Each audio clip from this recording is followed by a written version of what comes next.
რუბრიკაში აფხაზეთის მომავალი გაგაცნობთ აფხაზეთის მკვიდრს, სკოლა ათინეთის მეათე კლასელ მოსწავლეს გიორგი ვარდანიას.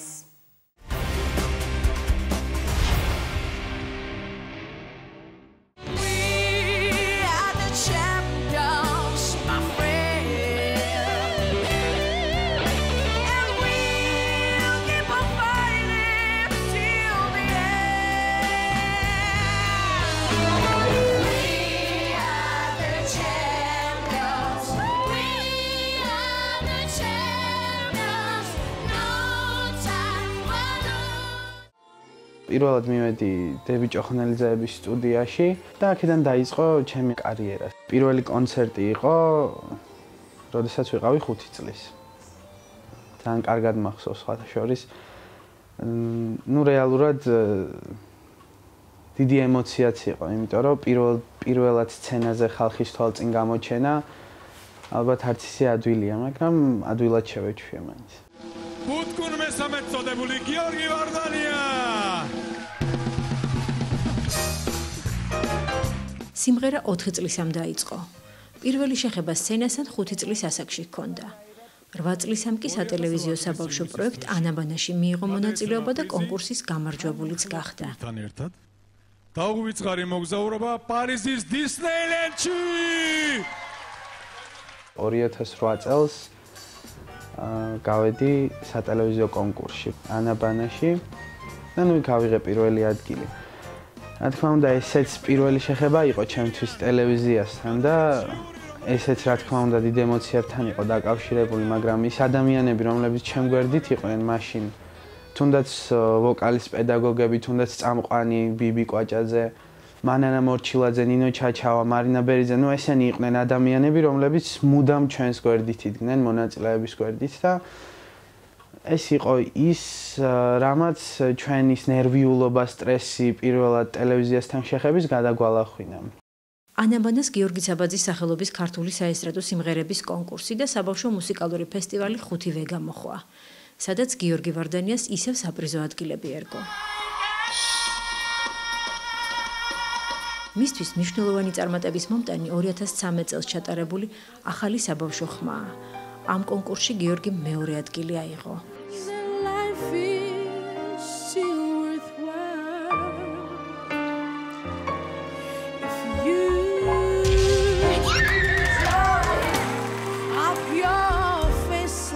ახლა გარდატეხის პერიოდი აქვს და ხმის იოგებს განსაკუთრებული მოფრთხილება სჭირდება.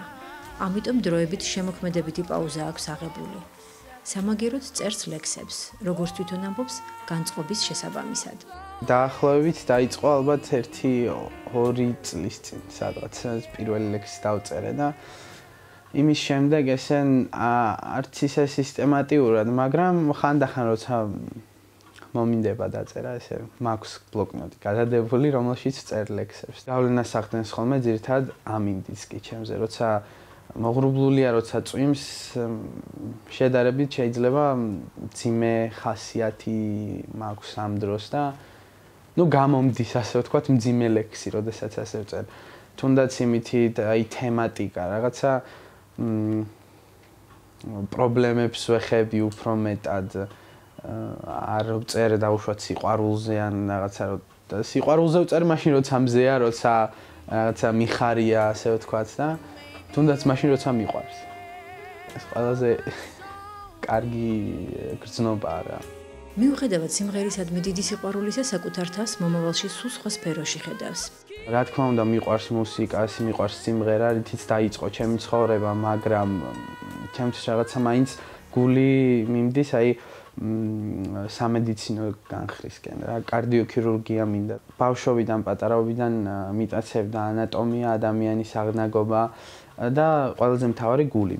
ეს იყო ჩემთვის ერთ-ერთი სუსტი წერტილი, ასე ვთქვათ, თუნდაც წიგნები, თუნდაც ვიდეოები, მე შემიძლია დილიდან საღამომდე დავიჯდე და წავიკითხო, თუნდაც უყურე ვიდეოებს. ძალიან მინდა გავაგრძელო სწავლა გერმანიაში, არის ესეთი უნივერსიტეტი, ჰეიდელბერგი, სამედიცინო უნივერსიტეტი, რომელშიც ვხედავ ჩემ თავს. თუმცა გააჩნია როგორ წარიმართება ჩემი ცხოვრება. გიორგი უმცროს დასთან და მშობლებთან ერთად თბილისში ცხოვრობს. სწავლობს სკოლა ათინათში. დადის გივი ზალდასტანიშვილის სახელობის ამერიკული აკადემიის საკვირაო სკოლაშიც. სიმღერაში მიღწეულ წარმატებებს დედას უმადლის და ამბობს, რომ არა დედის მონდომება სიზარმაც ესძლევდა და საქმეს ბოლომდე ვერ მიიყვანდა. პირველი ნაბიჯების სიმღერაში დედის დახმარებით გადავდგი.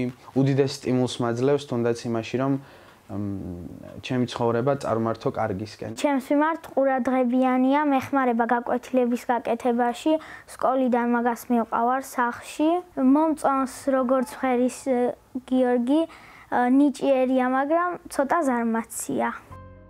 გიორგის მშობლები გალიდან არიან. მათი მონაყოლი აფხაზეთზე იმდენად შთამბეჭდავია, რომ გიორგისთვის წარმოსახვაში არსებული მამისეული სახლის რეალობაში ხილვა ყველაზე სანუკვარი ოცნებაა. ჩემი ცხოვრების ერთ-ერთი უდიდესი ოცნებაა, რომ ჩავიდე გალში აფხაზეთში და ვნახო ჩემი სახლი.